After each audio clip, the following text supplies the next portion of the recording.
ఓం శ్రీ పుణ్యలింగేశ్వర స్వామి అయి నమ. మేము బాచుపల్లి నుంచి వచ్చాము.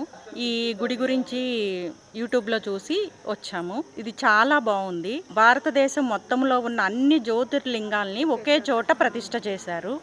వాటన్నిటికీ అర్చన టికెట్ కానీ అభిషేకం టికెట్ కానీ ఏమీ లేకుండా అన్నీ ఉచితంగా చేసుకునే అవకాశం కల్పించారు.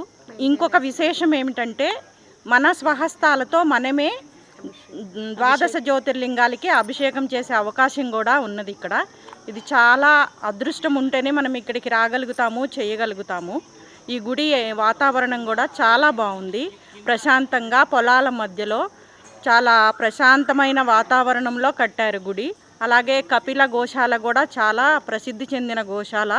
కపిల గోవు దర్శనం కూడా మనకెంతో పుణ్యం ఉంటుంది. అది కూడా ఇక్కడ కల్పించారు.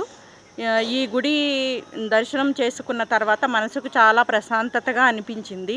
ఎన్నో టెన్షన్తో బిజీ లైఫ్లో ఉండే హైదరాబాదు జనాలందరూ వీకెండ్స్లో ఇక్కడికి వచ్చి దర్శనం చేసుకుంటే చాలా రిలాక్స్ అవుతారు.